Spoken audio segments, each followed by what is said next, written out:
Welcome to another episode of the Svarim Chatter podcast. I'm Nachi Weinstein.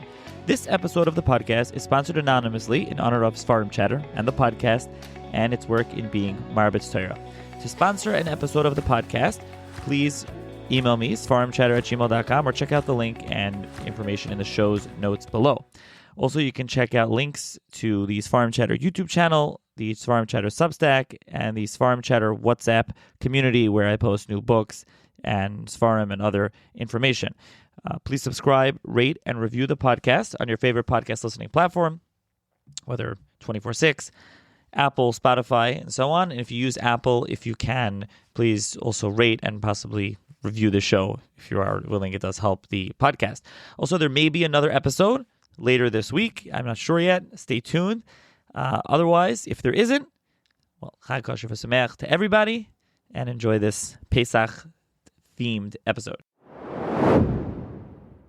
Hi, everyone. Welcome to another edition of the Svarim Chatter podcast. On this episode of the podcast, I'm going to be joined by Yisroel Cohen, who is the author of the book Mitzrayim, Midrash and Myth, Egyptian Mythology, Rabbinic Tradition, and the Story of the Exodus, published by Targum Press, as well as the author of the forthcoming book about Nephilim and Chazal, published by Mosaic Press, which will be out in a few weeks after Pesach.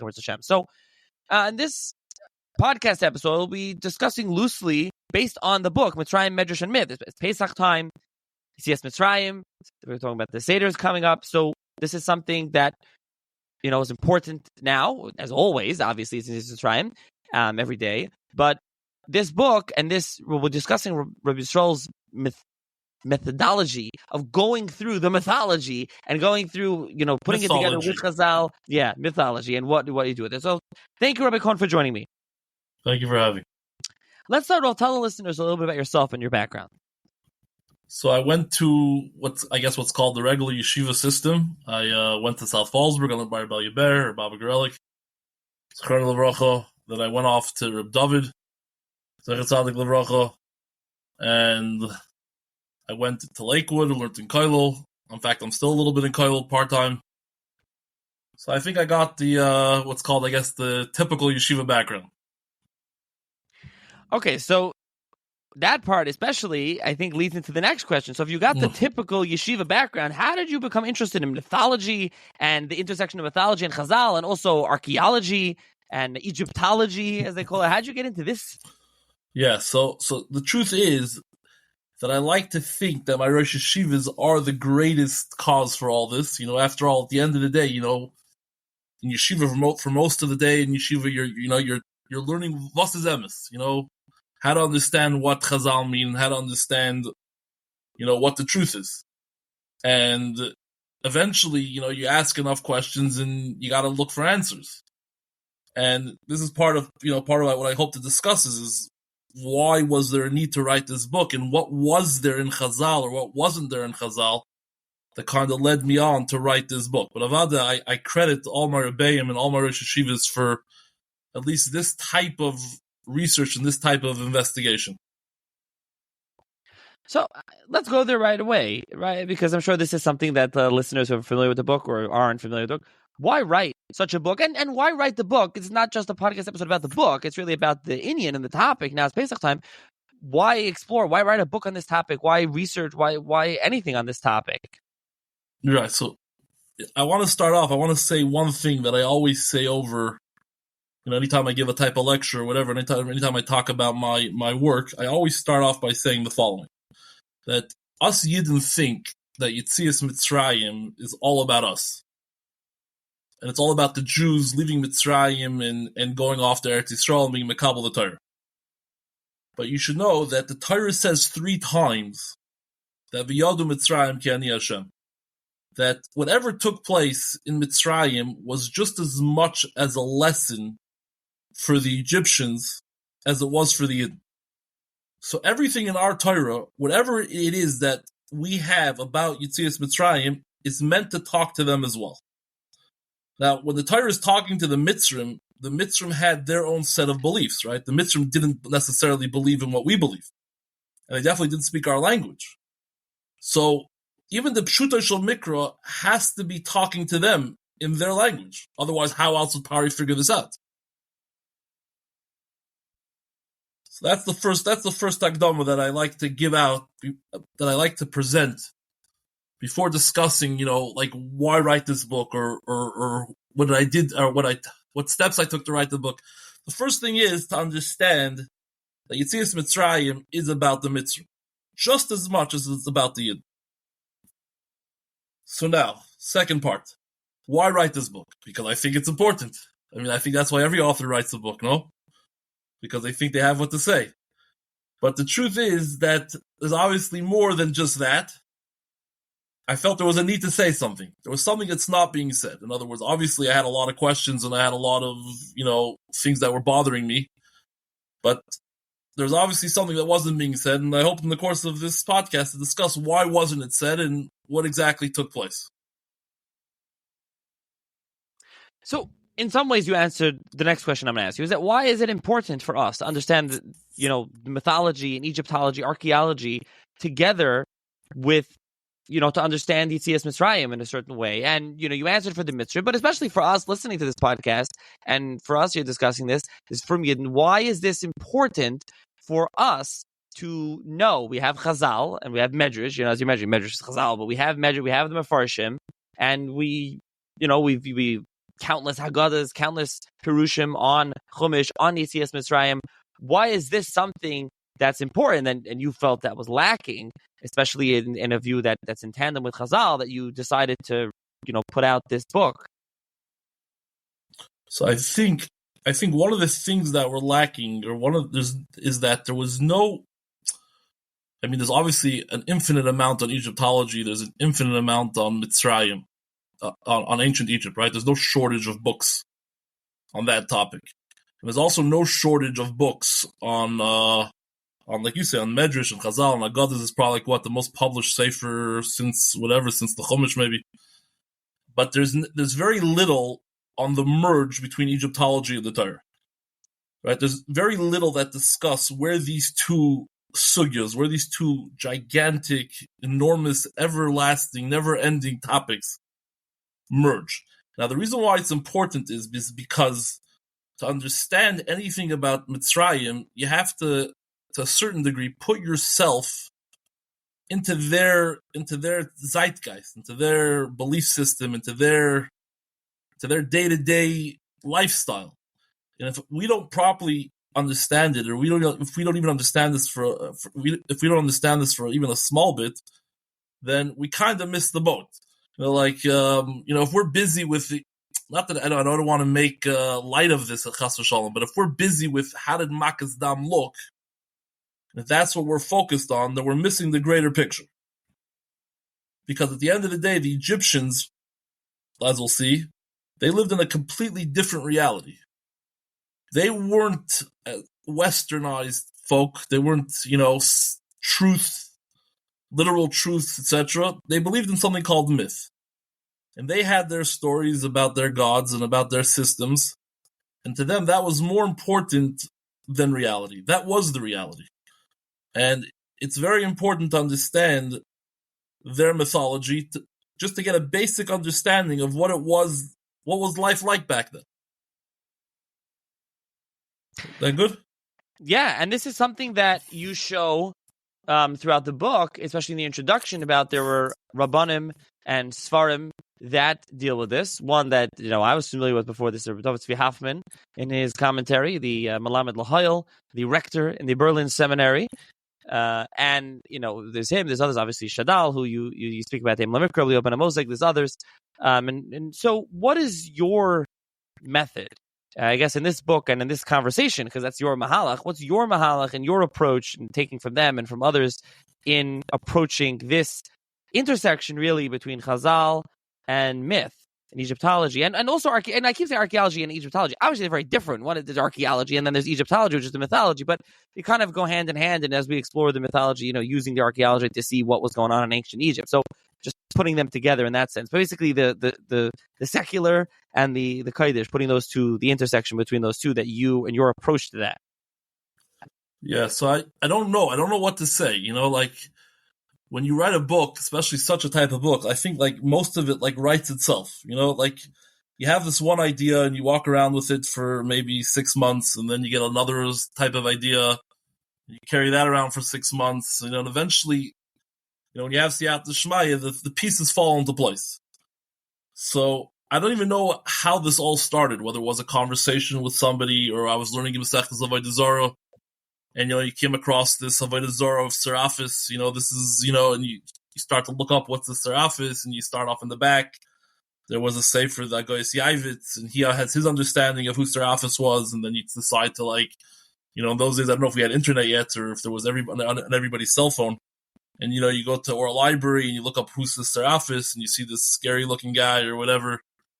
And you start researching more. So I don't know if there's a specific, methodology that I'm trying, that I'm following per se. There's just, obviously, you look for hints in various svarim. And, you try to read as much Midrash as possible. You go through a lot of Torah Shlema. And with Siyat Shmaya, you get different hints. That's what I think. That's what I always feel. There's a lot of different hints, especially in Chazal. They say something that just has to mean more. It can't mean kipshuta. Not that it wasn't kipshuta, but it just can't just mean kipshuta. Now, this question I think we have to ask at the beginning before we get into our real, actual conversation is the halachic issues of discussing writing Avodah Zarah. I'm sure you've been asked this countless times. Is this fact? This is a book about Avodah Zarah, essentially, about Egyptology, mythology. There's pictures. That's another question about putting pictures of those, idols, essentially, in here, in the book, and discussing it. So this is something that you discuss on in the book as well, and perhaps you, I think, would be a good idea to mention here for the listener. Right. So there was two main heterim that I think I wrote this in the introduction. There was two main heterim that I was relying on when it comes to learn about Avodah Zarah. First one is a Gemara, I think it's in Hedron, where the Gemara says that Avodah Zarah ksuva b'Tanach, Avodah Zarah that's written in the Torah, you're allowed to mention. And the Meiri there says, because lahavin ulahayra is mutter, you're allowed to learn anything about Avodah Zarah if it helps you to understand the Torah. The Meiri says that's why in Chazal you can mention Markulis. Right? How do they mention Markulis? Because you're learning. It's about learning. So this also, I hope, is a learning experience. And yes, it's a prerequisite in properly understanding Yetzias Mitzrayim. So I relied on that halacha that lahavin ulaharis. But there's a Moshe writes about the Greek mythology that they asked him about teaching it in some type of schools and stuff, or a guy learning it, and he writes that any Avodah Zarah that's bottle, you're allowed to discuss. I found later the Yisroel also says this. So I'm assuming for the most part ancient Egypt is no longer worshipped. So I relied on those heterim to be able to write this book, but I'm assuming this is more your sug, because you just wrote on Avodah Zarah. Baruch Hashem just published the new edition of Torah Chaim on Avodah Zarah. And listen, coming on Avodah Zarah, we mentioned Serapis, who we'll get into, and Yosef, and I've been reading the Gemara, Serapis, and I went to Yaakov Emden. I remember seeing Yaakov Emden's Hagoyis there on the Gemara. He talks about he knew very well what was going on throughout the Masechta. Like Cleopatra is like this, Cleopatra, the other Cleopatra. He's very busy. Yes. He knew, everything what was going on. Obviously, Cleopatra not mythology, but he knew what was going on. So. Yeah, and just, as you say, it really sheds light, I think, is, Dosvi Hoffman, his commentary on Chumash, does this a lot as well. And we'll get to the Makkos, something that you approach it at length in the book. And you see about the Makkos, just take Choshech already, we'll discuss, and Ra, the one of the main gods, the leader in Egypt, in Mitzrayim, the sun god, and then Makkos Choshech is the ninth Makkah before we get to Pharaoh, who viewed himself as a god. So that's like we're building up, and Hashem's hitting the sun god, and he's blacking out the sun. That's like their main deity, and it's gone. So you see, we'll talk a lot more about Ra and about some of these other ones as we get to it. So as you say, you really but I want to just say one point. Like I think that one of the main sugyas that we have to talk about is like, when a guy comes up with a chiddush, like, why did nobody say this chiddush, right? If a guy gives in a chabur or something, right, and the chiddush is too good, so part of what us yeshiva like to know is like, other shteites stein, other dafis stein, right? So one of the main topics here is like, why wasn't this discussed? Like, what happened? Where did, why isn't there such a book, for example? And it's important to understand, and that we see from this Gemara from Serapis already, when which is a Greek god, is that it's important to understand about what happened to ancient Egypt. Now, ancient Egypt existed for around 3,500 years, 3,000 plus years. It's like from Brias Olam till Bayesheni, Be'erich, we have Mitzrayim, right? We have ancient Egypt, right? And they flourished. All obviously, New Kingdom, Old Kingdom, different paras, unbelievable history, right? But what happened was, it's similar to what happened by Hanukkah, and out of all stories, the Greeks and the Romans came in, and they changed over. They didn't like the fact that the Egyptians had these funny-looking animal gods. Das ist nicht gepasst, you know what I mean? You have to look like a mensch, don't look me like a frog, like a falcon. So they changed over all the Avodah Zarahs in Mitzrayim to Greco-Roman gods, syncretism. Like they tried to merge. It's a very lumdish process, in fact. It's not it wasn't like one day you come in and you just change everything over. They merged their beliefs with the Egyptian beliefs. And the truth is, they want to do the same thing with the Jewish religion, right? They came in, they wanted to, merge the Yiddishkeit with Roman and Greek culture, and they didn't succeed, and that's why we had Hanukkah. But they succeeded in Egypt, and therefore, for the most part, they switched over their writing. They went from hieroglyphics to a different script, the Coptic script, whatever. But for the most part, ancient Egypt gets forgotten towards the end of Bayesheni. And that's why we don't have a lot of the practices in the Avodah Zarahs of Mitzrayim. It's like it was all Roman, and that's why our whole Talmud Bavli is about, Roman and Greek gods. So, for example, we spoke before, Seraphis, right? I don't want to jump the gun here, but Seraphis is a very important Greco-Roman god where they took two Egyptian gods and they merged it, and they merged it into a Roman god. So, for example, the Gemara calls it Sar Apis. It's two words in the Gemara, Sar and Apis. And Rashi says, Shesar v'nasa Sar. Yehuda Mosef af demus menikov v'Serapis. Serapis al Shem Yosef, Shesar v'nasa Sar, right? I think I quoted this correct. I said this Gemara over many times in my life. So the Serapis is al Shem Yosef.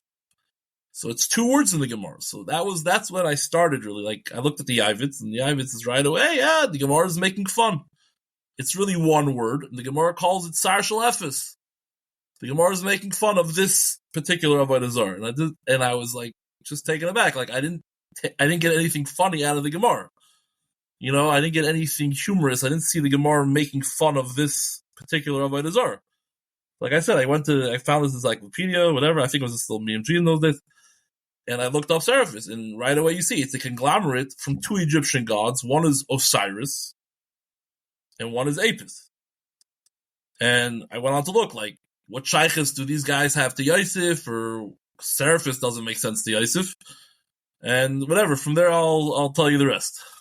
And we'll get there shortly. Listen, I guess those are the different times that we learned Avodah Zarah. When I was learning Avodah Zarah, working in the Torah Chaim, I did it with Google, with my phone. Yes. And so I was able to check it up right away. I saw Rabbi Yaakov Emden, I saw the Yavitz, and I looked it up, and I said, wow, this is, Wikipedia page for it, right. Serapis, what's going on? Like you said, Osiris, and Apis, and what's going, etc. So, that's really the thing. I think we need to step back also for a second, and really give an overview. So, let's just mention one more thing before we get to the overview. I want to mention also Haskama, because it's important to mention the Haskama that you have in this book, and you have a Haskama from Rabbi Yitzchak Breitowitz, and you perhaps want to talk about the Haskama that he gave you. I think it's important at the outset, again, besides we already mentioned the Terim, to mention the Haskama that you got on this work. So first of all, I got to tell you that I'm a tremendous chassid, a tremendous fan, a Talmud. I don't know what word to use of Rabbi Breitowitz. He's by far, I hope one day you get him on this podcast, Nachi. I hope you're able to pull it off. He's a yid that's shaylit in many, many miktzayos of Torah, if not all of them. So it was funny. I was looking for Haskama. I went to Targum then, and I had this guy help me, whatever, edit and publish. And everybody's like, you got to get Haskama. You can't just write about Avodah Zarah without Haskama. So I'll be honest. I went around to a lot of people. It's an interesting story. And obviously, everybody was like, whatever, it's Avodah Zarah. We don't give Haskamas on Avodah Zarah. It was like not long after the Zlifkin Meise, and people were very scared, and, we understood them.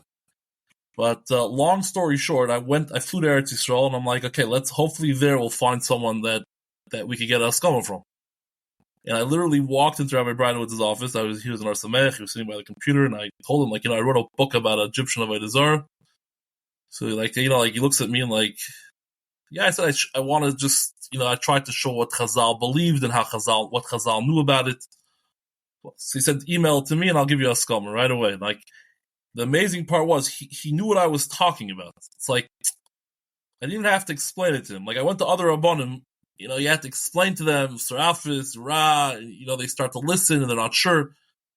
But man, he was right away on the money. And it's funny because on my new book on the film, it was harder for me to get Haskama from him, and that took a lot more pushing. He was much more scared of Sefer Bereshis, where he's discussing Bnei Elikim and whatever that means. Kiviyachol, it was a much harder job to get Haskama. But I'm grateful for him for the Nephilim as well. But on Mitzrayim, he was pretty quick. He understood everything. You know what I mean? Unbelievable.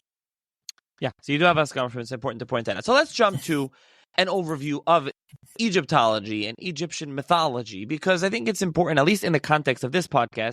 And throughout the book, you go through it. So in a chapter on Serapis, and then on Ra, and then on Osiris, and on Set, and you Isis, you get into all of them, and you discuss the various gods. I'm going to do something that they don't do on podcasts. I want to ask you, what do you think a myth means? Let's start like that. What do you're a typical yeshiva guy.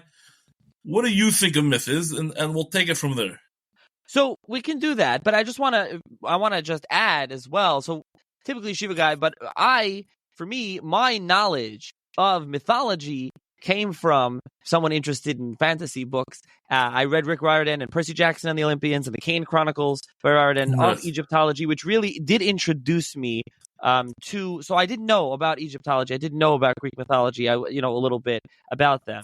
And so I'm sure some listeners, to the extent they're Homer or whatever, they're, familiar with some of this. And just, I guess, from, even today's American culture, somehow you do hear about certain, myths.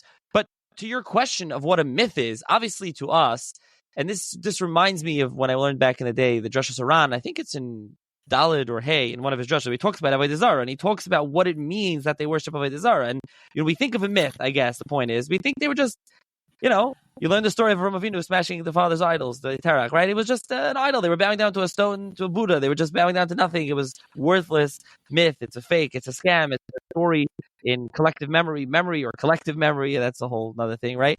And I guess that's what we think of.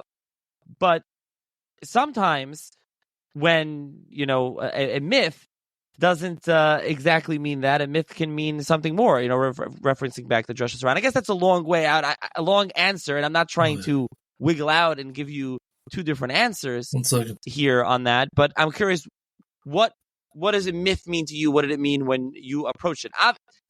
The long answer I'm trying to give is, obviously a myth is a myth. It's something that's not true, that we don't believe in, that's false. But I'm just giving the caveat of Ayin Drashos Aran, that the Drashos Aran explains how the Kayachatom and how these things did work and why there was something to it. I must first of all be chaylik with you.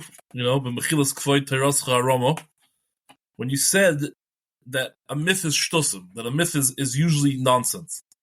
But before I'm chaylik with you, I have to tell you that the Malbim on Bereshis, when he talks about the Bnei Elohim, he's very, very busy that all mythology is nonsense, and everything about mythology is nonsense. And after spending some years in trying to understand myth, it's very far from nonsense. And in fact, it's the most truth, it's the most true, or the biggest truth something could be. A lot of these stories came to be to help mankind deal with some of the very deepest questions of their own existence. Whether it's why we're here, or how did we get here.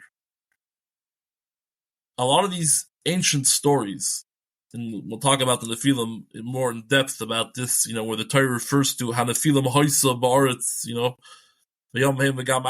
that, the idea, these ancient stories that lived with humankind. This is Yidden and Goyim, this is in the Torah, whether we talk about the stories of the Nephilim, or we talk about the Leviathan, and we talk about all these different things, they're clearly a mashal for very, very deep stuff, whether it's Kabbalistic, whether it's philosophic. But the myth as a whole is the aside, is what carried humanity to this very day, in fact. And even today, we'll see that even as much as we try to push away myth and myth doesn't exist, we always come back to myth. And myth is what helps us deal with why we're here and what we're doing. Now, when you start to worship these ideas and you start to make Avodah Zarahs and these types of things, these things become very problematic. That's what I wanted to say. This is an important introduction to the whole concept of myth. So not only is it not shtusim, it's as deep could get. In other words, it's as true could possibly be. So let's start off. So give an overview before we dive into Egyptology. But so as I was saying, before you asked me, the question that you asked me was that you do it like through each chapter. When you're talking about Ra, you give an overview of Ra. Serapis, Osiris. We're not going to do that here. I don't think that makes sense for a podcast. Leave that to the book. For those that want to obviously explore much more in depth, you go through this much more in depth. But for the podcast purposes, a brief overview of the Egyptian, the belief system and their mythology and how that works. And again, as is necessary for this context, really. Right, I understand. So let me start off by saying that in Egypt, there was over 1,400 different gods. Almost as many yeshivas as there are in Lakewood. But there was, 1,400 different types of Avodah Zarah. Everything was an Avodah Zarah. There was nothing that was secular, in fact. Everything is religious. Everything has a religious context. And depending where you are, you had your system and your set of gods. You had, whether you're in Lower Egypt or Upper Egypt, every community and every town, especially every time, every set of years, had their system of gods. Now, in Egypt, because we're living in the land of myths and we're living in the land of Avodah Zarah, things could change. You could have one set of gods one day, and the next day, these gods merge with other gods and create a new story. So that is a brief overview of how it worked. There's an infinite amount of gods. Everything is gods. Everything is holy.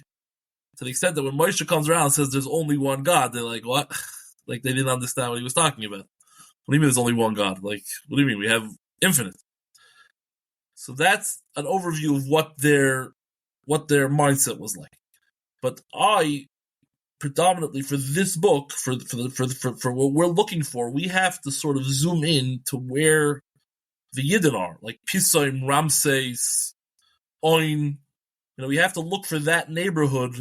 I'm assuming it's in the New Kingdom because that's a good time for when Yetzias Mitzrayim most likely took place. And we're looking for sort of in that neighborhood, make it make sense with Chazal. That's what I was particularly focused on. Okay, so do you want to give an overview of some of those and the few, so let's kind of start. The major gods also, really? Pardon? I think the major gods also, that's something that you really focus on, even though, like you said, it's 1,400. Right, so I'm saying because, so let's start with Oin, right? This takes place, the story of Yetzias Mitzrayim takes place near Oin, or that city. Oin means the city of the pillars. Cohen Oin. Potiphar was the Cohen of Oin. Unu. So, not much is left from Oin today. Oin became known as Ein Shamish. It's a neighborhood in Cairo today, like Beit Shemesh, like the city of the eye of the sun. And what's left today from Ein Shemesh is three needles, three obelisks. Those little thin things with a bunch of designs. One is in Cairo, one is in London, and one is in New York Central Park. If you ever want to see a leftover from a remnant from Yetzias Mitzrayim. So this Oin was a center for the worship of Ra. Now, Ra was a major god. Obviously, it's similar to another god, Horus, which we'll get to in a minute. But Ra was considered the embodiment of Pare. Pare was very closely connected to Ra. Now, the word Pare, even though it's similar to the word Ra, has nothing to do with the word Ra. The word Pare means big house or great house. It's not connected to the word Ra. I don't know, a lot of people made that mistake. I ain't sure. But upon him, Pharaoh viewed himself as an embodiment of Ra, and therefore he was connected to all the myths and all the stories that surrounded Ra. So that's one main name here, one main player here. But the other main player is Osiris, and we have to go back to seeing how Osiris is connected with Yosef. Now, Osiris is the god of the afterlife. We know that Egypt had an extensive, right? They built the pyramids, right? They had an extensive belief in the afterlife, and they believed that, almost like we believe, to the extent, like we believe that the Iker is the afterlife, right? They believe that their whole thing is only going to happen after you die. But they also believed you go in with your physical body into the afterlife. So that's why they mummified you, and they made these elaborate tombs, and they literally put the dead with everything they would need, chariots, and, as you've seen in all these pictures of all these tombs, chariots and gold and silver, whatever it is you will need in the afterlife. So Osiris was the god of the afterlife. Now, around the New Kingdom, originally was only for the kings and, the very wealthy, but as things progressed, eventually everybody wanted to be part of this afterlife. So eventually everybody gets to be part of it, provided you follow this specific, very detailed ritual. And one of the things that you needed, for example, to go into this afterlife was something called the Book of the Dead. It's a very particular scroll that details how the heart gets weighed on a scale, right? This heart gets weighed, and if it's no good, if the heart is heavy, kfad lev, if the heart is heavy, then it gets eaten by a dog, Anubis.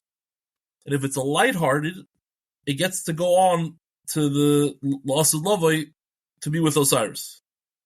So that's one of their main, and this is very important to understanding the story, because a lot of people die in these Makkos, right? There's a lot of afterlife here. So these are these two main gods. So far, so good? Yes, we're going to talk about the Osiris's consort and Osiris's child. That's it. So now, it's obvious and it's pashut, but it's something to think about, that the Yidden in Mitzrayim worshipped Avodah Zarah, right? It's not a secret. They worshipped Avodah Zarah. Now, who would they worship? Like, what would resonate with the Yidden in Mitzrayim? So I think it's pashut to say they worshipped a version of Yosef, which we'll get to in a second. 1 second, before you jump on me. The way it worked is like this. Yaakov did not want to be buried in Mitzrayim, right? Yaakov did not want to be. One of the reasons Rashi brings is because they shouldn't make him into an Avodah Zarah, right? But Yosef does get buried in Mitzrayim, right? Right? We see Chazal, they put him into the Nilus. The Zohar says they buried him into the Nile, Kadesh Yizboch Umaimov, that the water should get blessed. So this would resonate, this would connect Yosef to fertility. This would connect because Yosef was part of fertility, right? Yaakov gave Yosef the brachas for fertility. So Yosef had the same, I wouldn't call him an incarnate, but he was the earthly personification of this Osiris. So if you're going to worship somebody, it's going to be Yosef.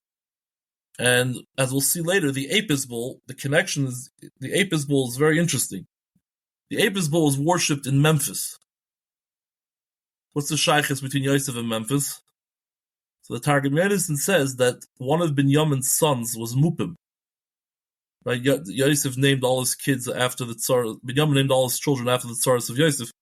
So one of them was Mupim, and the Targum Yonison Ben Azil says is because he was sold in Memphis. This is Dabein Memumf. Yosef was sold, even though Potiphar was in Ain, but somehow he was sold in Memphis. And that was the shore, right? Yosef is called the shore. B'chor shor hodoloi, right? Yosef is called the shore. So these two characters is how Yosef came to be Seraphis, became to be Osiris, Apis, and that is that. Later on, as we'll get to I don't know if I'll get to it on this podcast, but later on, when they worship the Egel, they really revert to going back to worshiping Yosef. This is the Kol Yakar says. They go back to, Malbim says other different uschais, but they go back to what they were used to in Mitzrayim. So Yosef was the main fertility person in Egypt. Also the god of the Nile, because that represented fertility.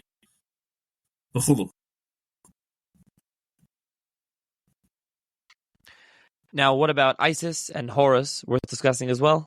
Yeah, for sure. So there's a lot of stories with Osiris that are very similar to the story of Yosef. I don't want to call it similar because it's a wrong word when you're discussing these delicate ideas. So, for example, Osiris gets killed by his brother. He gets put in the Nile.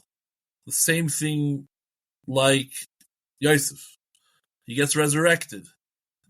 There's a lot of other pratim here that I'll leave out for now, but there's a lot of very detailed similarities between the story surrounding Yosef and the story surrounding Isis and Horus and Osiris.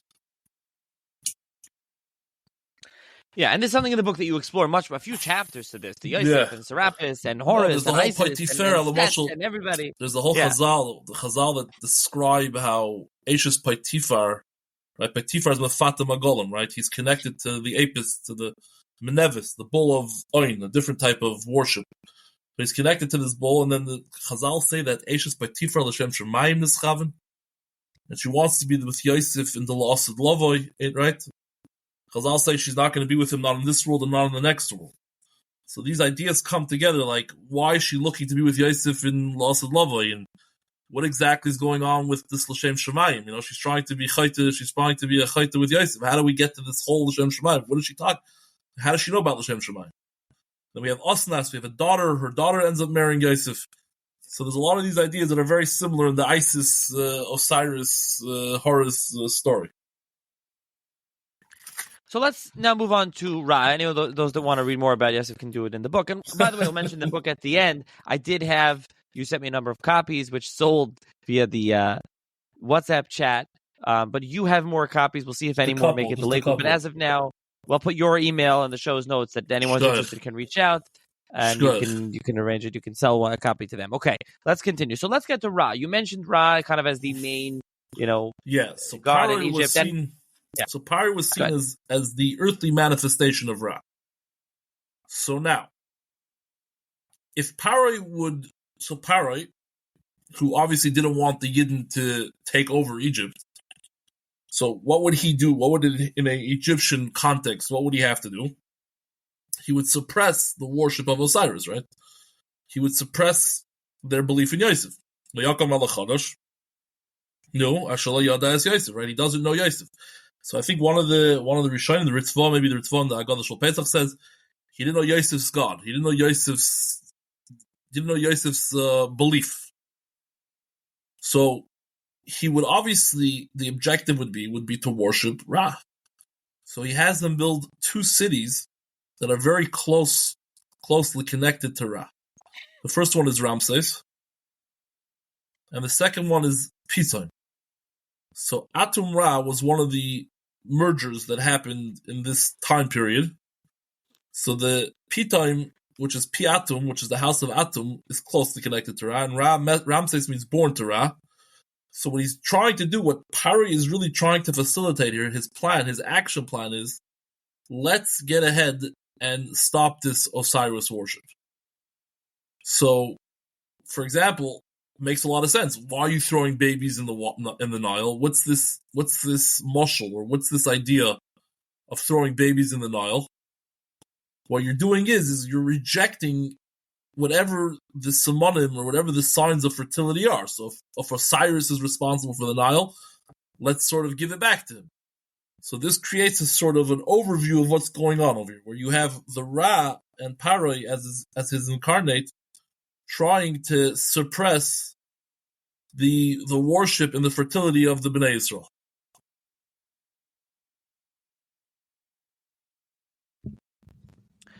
Now, what about mentioning Ra's nightly travel through the underworld and kind of reincarnation every day? So that takes us on to the next part. So then if Ra is the problem, or for Parai, who is the incarnate of Ra, is the issue here, right? So everything that's going to happen has to be a polemic against Ra, right? So if the Abish is going to be in this misoilol with Mitzrayim, right? He's going to make fun of it. He's going to sort of turn them upside downwards, right? So he's really going to attack all things Ra. So the Ra story goes as follows. Ra every night took on the ram-headed form. So I think by day he's a falcon. He's very similar to Horus, who's also a falcon. But at night he turns into a ram. And in the ram form, he goes on this boat. And he carries the sun with him through the underworld. And he comes up in the morning for the new day. And that sort of represents, rebirth and night and day. And that's the story of Vayer Vayivoker. Now, while he's in the underworld, there's a very interesting thing that happens. There's a snake called Apophis. I also think he's mentioned by Chazal. A Pufi, there's a few Gemaras that mention this type of Avodah Zarah. This Apophis tries to swallow the boat. He tries to stop Ra from continuing into the morning.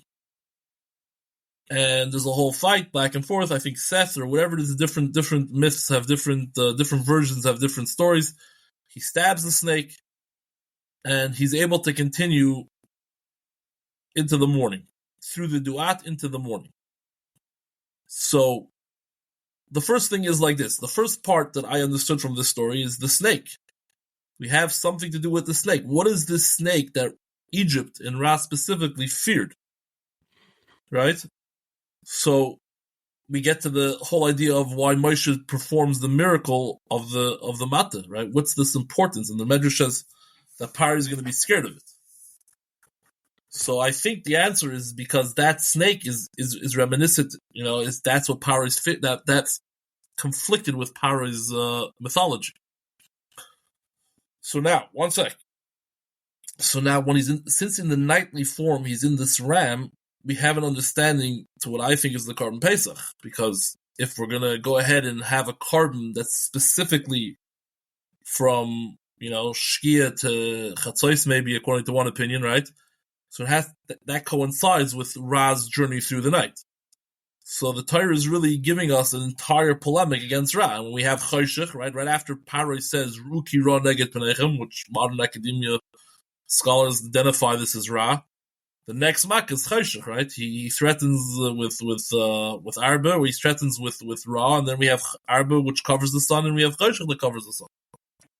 So that kind of is a general overview of how the story sort of merges into a coherent, like a coherent theme. Yeah, and you say modern academic scholars, but it's really, as you mentioned in the book, it has to do with Rashi also, because the Shmais Yud Yud, it says, V'yemer aleim, yichen Hashem imachem, kasher ashalach aschem, v'estapchem, ru'uki ra neged pneichem. And Rashi says, Medrash Agada Shamati, I heard, it says in a Medrash, koichav echad, there's a star, yesh, shmoy Ra. That's the name is Ra. Paroi told him, Roya ani b'tztagninios, shali, oisa koichem, oil lekraschem a midbar. That star is going to come to you in the midbar, who's simin dam v'hariga, it's a simin of blood and death, and killing for you, etc. And it goes on. When you talk about Ra it's has to do with Mars, Renobachia, etc. So there's a lot, many allusions, and you mentioned this much more, and you mentioned the other ones that Ra merges with, because as you said, the Egyptians all the time, they themselves, and then when the Greeks came in, every gods are merging with different places and all over the place. So we already discussed, Yosef, etc. So then, let's walk let's walk backwards a couple of things. So before we get to, we already kind of get at the end, we already discussed, Makkos Arba and Choshech, and then obviously, the one that is Makkos Bechiris is, obvious is Pharaoh, because Pharaoh viewed himself as God and the embodiment of God. That's always the case. So that was like the climax of the Makkos. But let's walk back before the Makkos. I want to get to the other Makkos, but before the Makkos, let's walk back to the earlier part of the story. So we have the Yidden are enslaved, and then Pharaoh tells them, start killing the baby boys, throw them into the Nile River, kill them. He tells the midwives, Shifra and Pua, to do this, and then he throws them. What is that? How does that play into story? What's the connection there with Egyptology? How does that play in that part of the story? Also, as I discussed briefly, I think that on a simple level, the Pashup shot, there's the rejection of all things Osiris, right? There's the rejection of all. There's the rejection of anything that showed Shefa, which that was shaykh to Osiris. Pharaoh, by sending it back into the Nile, is is kind of saying, I don't want it. But what you mean to ask what's the Risamal of Noyim? That the part you want to discuss? Yeah, start there, yes. So there was a very interesting story in ancient Egypt. There was a god called Knum. And he also has the picture of a ram-headed god. And the myth was that Pharaoh fashioned the babies at the potter's wheel. So this word of Noyim, right, only Rashi brings, Chazal, appears only twice, right, here and in Yirmiyahu, right? And the myth was that Pharaoh made the babies al of Noyim. It's a very interesting idea that we're using this image. I think the Quran Chumash also brings this one, no? They don't bring this Rav Noyim one? Go ahead. I just want to stop you for a second. You're referring to the Koran Tanakh of the land of Israel, which has many pictures and it's Egyptology. We can mention that briefly at the end and talk about how your book differs from that a lot. So we'll talk about that later when we get to the end of the podcast. So I'm just saying that this idea that Pharaoh felt that he fashioned the babies, when he's citing the Risim Allah of Noyim, he's citing this idea that, by the way, you should know, I'm the one that creates them. So that gives a certain mythical justification, how would someone tolerate Pharaoh, killing babies? So Pharaoh references this idea that I'm sure the Shifra and Pua, whoever they were, understood that what he was referring to. So the question is, so what is the response of Kichayos Heina? Right? It comes back and forth, it's back to Kichayos Heina. What is that response? And the Rashi goes through a whole elaborate explanation how each one is connected to a different animal. So in my book I discussed, if you go through these animals, I wasn't able to find one, I think Binyamin maybe I couldn't find, but all these other animals are all fertility gods. Are fertility gods or goddesses. So, of course, in ancient Egypt, giving birth would also be a religious ceremony in as much as it was a secular one, right? So, what the Mialedis are saying is that they don't need your myth. Like, they have their own system here. Like, they don't need any of our help because they alone are nimshla to all these fertility goddesses.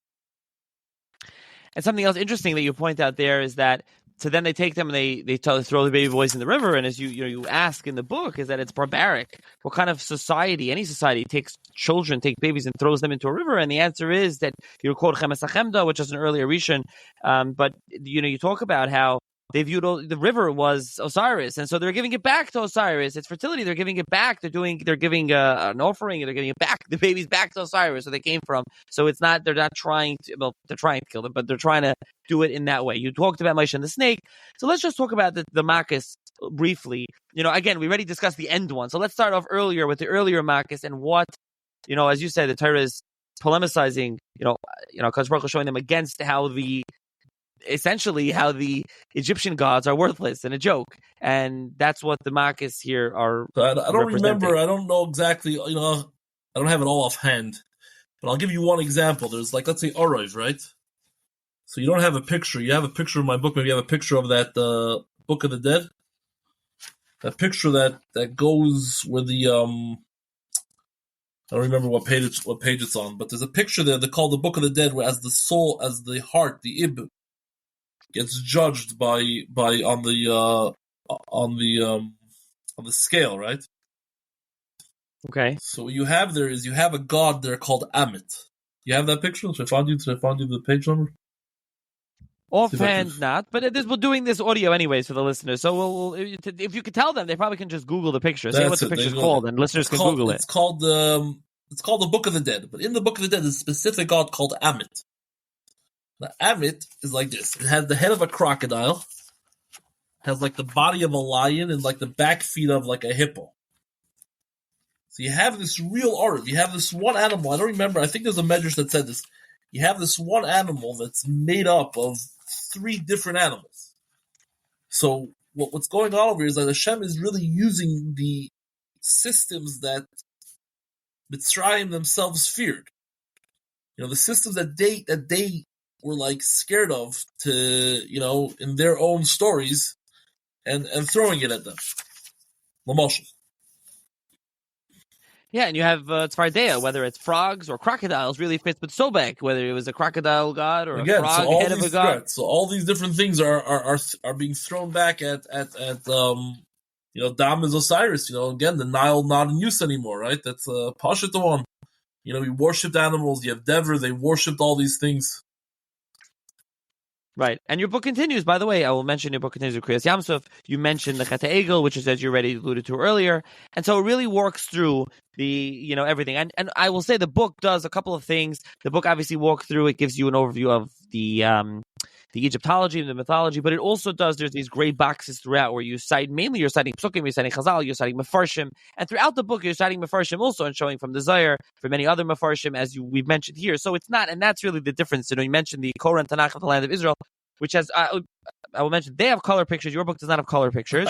Your book has many pictures, but their book, as you say, they don't dive into Chazal, and it's really just a kind of an Egyptology commentary on the Torah, if you will. Well, your book is as the title says, Mitzrayim, Midrash, and myth. It's the Midrash, it's Chazal, it's myth, all together with the Torah, putting it all together. Kind of those three things is what you're trying to do.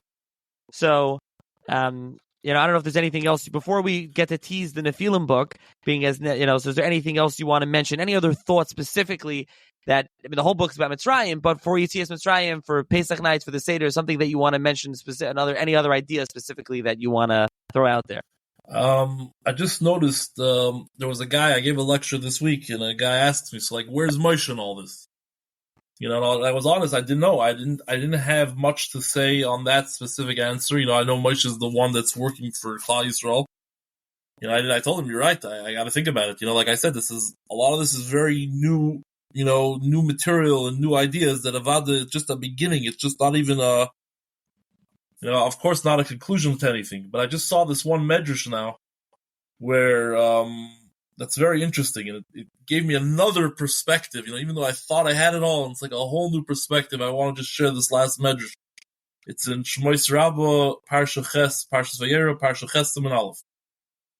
So he goes like this. It's on the pasuk Reina Saticha Leikim Elehim Lepari Elehim Leikim Melech Basar V'Dam Ein Nekroim B'Shmoi Keser Augusta. Right, a Melech Basar V'Dam, you can't call anybody in his name. V'Im Nekroim B'Shmoi Hayim Ampin Noisa. You call anybody in the king's name, you kill him. But Kadosh Baruch Hu called Moshe B'Shmoi. Hashem calls Moshe in his own name. Shenemar Reina Saticha Elehim Lepari Leikim. Amalei Kadosh Baruch Hu LeMoshe. Hashem tells Moshe the following: Hari Arosha. Asa atzma Eloya. He made himself into a god. Shenemar liyu oiri vani asasini. Lefikach yira oischa. Therefore, he should see you. V'yoymar shezeh Eloya. You with me here, Nachi? I'm with you. So again, the words of the Midrash. Hashem says to Pharaoh. Hashem says to Moshe. Pharaoh Russia made himself a god. Therefore, Yira Oischa, he should see you, v'yomer shezeh Eloya. He should see Moshe, and he should say it's a god. So the question is, what does that mean? Which god is Pare talking about? And who was that god that Ra Kiviyachal feared? Or who was that idea that Moshe is embodying? And that's something that I'm still working on, and at the back of my book, I'll give you a hint. The back cover of my book, I write about Horus, and I write about this other Midrash where Kiviyachal, something about Mitoich Paltrin Shel Melech, something about the Eibishter coming out of the Paltrin of Paroi to be Nigla to Moshe. Definitely something to think about. And that's what I have to say that's new to me this year. Okay, thank you. Interesting. And you do discuss Moshe in the book also, Moshe. Let's thank you discuss Moshe. There is a little bit of Moshe discussed in the book. Yeah, there is some discussed about him in the book as well. So as I mentioned before, the book was Targum Press. It's available through you. It's kind of, which I'll put your email in the show's notes. So it is available, it's not available. Is there a plan to, as you just said, you just came up with a new idea now. Is there a plan to revise and issue expanded edition? So of course, there's always new things. You can look me up at academia.edu. I always, literally every tkufa, there's always something new, and I try to write it. We didn't even begin to discuss the history of the pyramids. about how for 1,500 years the world was convinced that Yosef kept the grain in the pyramids. You know this? You knew this? I knew of this myth, yeah. It's not a myth. This is a shtus. The pyramids are full. They're not hollow. That's right. Myth is not a shtus. No, this is a shtus. It's not a myth. And that's what I'm saying. That's what you said earlier.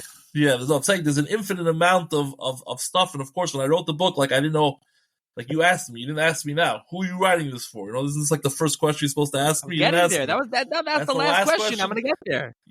Every you day. Can say it now. Answer it now. So I'm saying every single day I discover anew who I wrote this for. The guy with a srugi, whether it's a guy with a couple, whether it's a goy, whether it's a yid. You know, Baruch Hashem, I got my book into Harvard, I got it into all these other places, and, you know, Baruch Hashem, I've gotten very good reviews. That's all I can say. So, of course, the Eibishter should help me. I should be zeichet to be able to redo it and obviously add, you know, whatever new comes up. Is Harvard still a good place to get your book into? No, now it's not anymore. Not sure. Yeah, Harvard is done. Now it's embarrassing. Exactly. But the point is, you got your book all over, and yeah, okay. So you're looking. Hopefully, you'll be able to work on a revised. I'm counting on you, Nachi. I'm counting on you. Maybe one day you'll put your kaiches into this. I don't know about this. I'm focused on Svarim, but new editions of old Svarim, which, you know, like I said, which I put out recently at Torah Chaim Avodah Zarah. But one more thing, your new book on Nephilim. Bez Hashem will do a podcast episode on that, a separate thing. But did you want to tease anything more about it here as we close? You want to mention anything? I just want to mention that one of the main characters in the in my Nephilim episode is the Ishtar, the morning star. Shachar. Ishtar is the morning star. Noiga, Venus, right? In the olden days, they believed Venus was the morning star. Ayin Shom. Esther as the morning star. It's just interesting. The Egyptians also have the Horus, the two eyes of the falcon. One eye was the morning star, and one eye is the evening star. Which, just very interesting how, like, a completely different civilization was able to, you know, I don't know if they spoke to each other or they didn't speak, but, like, how does this place come up with these ideas and this place come up with those ideas? It's unbelievably very fascinating. I just want to conclude, like, you know, why does Baal Tzafon get saved? You know, we you know, one of the Avodah Zarahs Rashi says was to trick Pari, right? Which is a nice pshat, but in Pshuta Shel Mikra, why is it that Baal Tzafon gets saved? And this is like a sort of introduction to my next work, is because Baal Tzafon is not an Egyptian god. Baal Tzafon is a Canaanite god. So when Hashem said, B'chol Elehei Mitzrayim E'esu Shvatim, it's specifically on the Egyptian gods. So if Pari happens to worship a Canaanite god, which we have to discuss why and when, but it's not in the din. But if you're a brisker here, it's not in the din to get killed. It's not part of the pasuk of V'chol Elehei Mitzrayim. So Pshuta Baal Tzafon gets saved. Interesting. Very interesting. And you are a brisker. Your email was, what do you want to tell the listeners? Your Yisroel.Cohen at yahoo.com. Oh, I thought it's a different email address. Any email works. Go for it. I thought it was the brisker email address. Any email works. Perfect. So I'll put your email. What email address? Yisroel.Cohen at yahoo.com? Yeah. Perfect. And Yisroel is spelled, by the way, Yisroel. Cohen, Cohen, and I'll put that information in the show's notes. You can email Rabbi Cohen. If anybody has any questions, you know, I'm a guy that, like, you know, like, let's waste a day on Egypt. You know what I mean? Like, let's spend an afternoon, like, handling, you know, shtickle hieroglyph. We didn't even discuss hieroglyphs really and Rosetta Stone, which you give an overview. What? For those. So what's nice about the book, I will just say, in closing, is that for those that are interested in Egyptology, you do break it down even more. And for those that are not interested, those aren't familiar with it, and for those that aren't familiar with hieroglyphs and the Rosetta Stone story, and you do mention you give all that background. So really kind of walk the reader through it. And also, what the editor of the book was Rabbi Reuven Chaim Klein, his wife, right? Who he wrote the book God versus Gods. He's been on the podcast, so he's involved. And maybe I don't know if you got him involved. That he got you. You got. I don't know where that came out. Podcast for a different time. So we'll keep it. We'll look forward to that. All right. So that's the story with the book. Anyone who has questions, comments, wants a copy, can reach out to you. And hopefully this is interesting and informative. I have a friend that told me that he a couple of years ago he got this, but he does use this, and he went through a lot of this by the Seder. This was his Seder. He was speaking about the Makkos and everything. He was going through the mythology, and I think he still uses it. So, hopefully this is useful in understanding different parts of Yetzias Mitzrayim. Like I said, with obviously Halfon, you can pull out his commentary on Chumash, Masar of Cook on Shemais, and he discusses a lot of these themes. He's one that comes to mind. There's others that comes up in various places about the connection, the Egyptology and the Chazal and Torah. So, thank you, Rabbi Yisroel, for joining me. Thank you so much. And have a Chag Kosher v'Sameach. Amen.